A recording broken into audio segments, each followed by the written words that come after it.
আসসালামু আলাইকুম ওয়া রাহমাতুল্লাহি ওয়া বারাকাতুহু। বন্ধুত্ব স্থাপন করো। বন্ধুর তিনটি জিনিস পরীক্ষা করে। সে পরীক্ষায় পাশ করলে তবেই তাকে বন্ধু বলে নির্বাচন করো, নচেত না। প্রথমত, বন্ধুর জ্ঞান কত তা বিচার করো। কারণ জ্ঞানী বন্ধু এক নেয়ামত। যে নেয়ামত পাওয়া সৌভাগ্যের ব্যাপার। যার নিকট সংকট মুহূর্তে বহু সুপরামর্শ পাওয়া যায়। যে স্পর্শকাতর সময়ে সঠিক পথনির্দেশ করে দুশ্চিন্তা দূর করে দেয়। পড়াশোনার ক্ষেত্রে অধিক ফল লাভ করা সম্ভব হয়। এমন বন্ধুর বন্ধুত্বে ধোঁকাবাজির ভয় থাকে না। ভয় থাকে না কোথাও অপমানিত হওয়ার। কারণ জ্ঞান হল আলো, চোখের আলো এবং মনেরও আলো। আর আলোর পথই ভালো।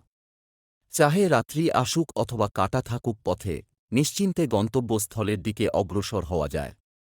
আর এজন্যই একজন বিজ্ঞ বন্ধু হল সবচেয়ে বড় নেয়ামত।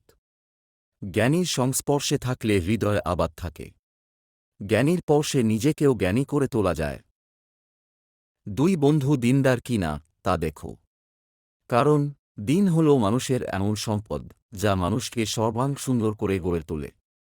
দিন দেয় জ্ঞান, মন ও দেহের খোরাক।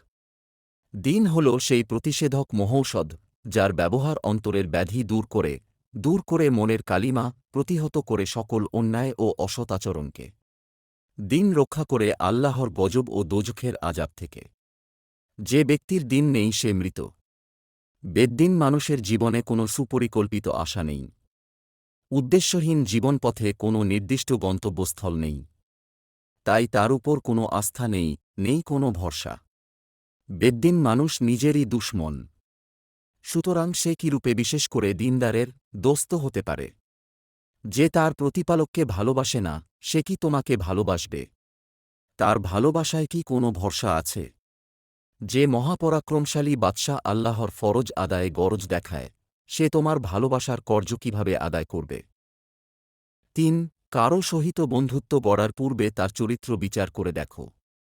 কারণ মানুষের জন্য সচ্চরিত্রতা এক অমূল্য সম্পদ। যার চরিত্র নেই, যে চরিত্রহীন, সে নিঃস্ব। সে মানুষ বাহ্যিকভাবে যতই সুন্দর ও সভ্য হোক না কেন, প্রকৃতপক্ষে সে অন্তঃসারশূন্য। চরিত্রবান মানুষের এক প্রভাব আছে, যার মাধ্যমে সে অপরকে চরিত্রবান করতে পারে। তদনুরূপ দুশ্চরিত্রেরও প্রভাব কম নয়। সেও অপরকে চরিত্রহীন করতে অবশ্যই দ্বিধা করে না। অসৎ বন্ধুর বন্ধুত্ব গ্রহণ করে কাল কিয়ামতে পস্তাতে হবে। সেদিন অত্যাচারী নিজ হস্তদ্বয় দংশন করতে করতে বলবে, হায়, আমি যদি রসুলের সাথে পথ অবলম্বন করতাম। হায়, দুর্ভোগ আমার, আমি যদি অমুককে বন্ধুরূপে গ্রহণ না করতাম।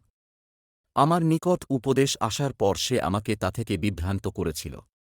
আর শয়তান মানুষকে বিপদকালে ধোঁকা দেয়। সূরা ফুরকান, আয়াত ২৭-২৯। Don't forget. Like. Comment. Subscribe. Thanks for watching Foyez Masumadu.